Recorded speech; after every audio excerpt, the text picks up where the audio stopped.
ایک عالم اپنے ایک شاگرد کو ساتھ لیے کھیتوں سے گزر رہے تھے۔ چلتے چلتے ایک پگڈنڈی پر ایک بوسیدہ جوتا دکھائی دیا۔ صاف پتہ چل رہا تھا کہ کسی بڑے میاں کا ہے۔ قریب کے کسی کھیت کھلیان میں مزدوری سے فارغ ہو کر اسے پہن کر گھر کی راہ لیں گے۔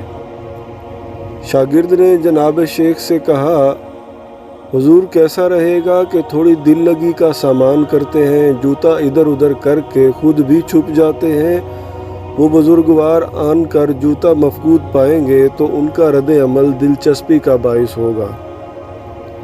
شیخ کامل نے کہا، بیٹا اپنے دلوں کی خوشیاں دوسروں کی پریشانیوں سے وابستہ کرنا کسی طور بھی پسندیدہ عمل نہیں۔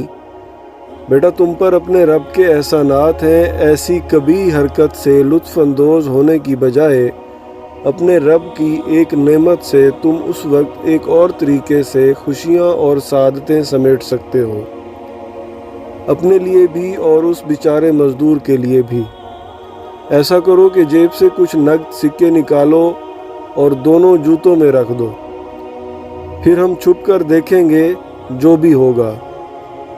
بلند بخت شاگرد نے تعمیل کی اور استاد و شاگرد دونوں جھاڑیوں کے پیچھے دبک گئے۔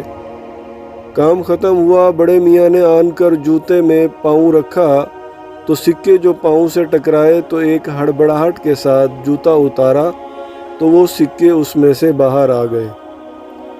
ایک عجیب سی سرشاری اور جلدی میں دوسرے جوتے کو پلٹا تو اس میں سے سکے کھلکتے باہر آ گئے۔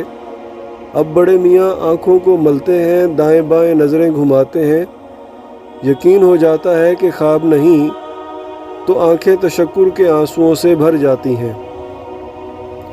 بڑے میاں سجدے میں گر جاتے ہیں۔ استاد و شاگرد دونوں سنتے ہیں کہ وہ اپنے رب سے کچھ یوں مناجات کر رہے ہیں، میرے مولا میں تیرا شکر کیسے ادا کروں، تو میرا کتنا کریم رب ہے، تجھے پتہ تھا کہ میری بیوی بیمار ہے، بچے بھی بھوکے ہیں، مزدوری بھی مندی جا رہی ہے، تو نے کیسے میری مدد فرمائی۔ ان پیسوں سے بیمار بیوی کا علاج بھی ہو جائے گا، کچھ دنوں کا راشن بھی آ جائے گا۔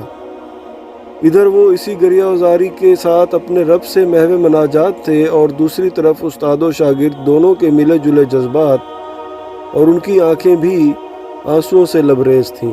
کچھ دیر کے بعد شاگرد نے دست بوسی کرتے ہوئے عرض کیا، استاد محترم آپ کا آج کا سبق کبھی نہیں بھول پاؤں گا، آپ نے مجھے مقصد زندگی اور اصل خوشیاں سمیٹنے کا ڈھنگ بتا دیا ہے۔ شیخ جی نے موقع مناسب جانتے ہوئے بات بڑھائی، بیٹا صرف پیسے دینا ہی عطا نہیں بلکہ باوجود قدرت کے کسی کو معاف کرنا عطا ہے، مسلمان بھائی بہن کے لیے غائبانہ دعا عطا ہے، مسلمان بھائی بہن کی عدم موجودگی میں اس کی عزت کی حفاظت کرنا عطا ہے۔ اللہ تعالی ہمیں اچھے اعمال کرنے اور دونوں جہان میں کامیاب ہونے کی توفیق عطا فرمائے، آمین۔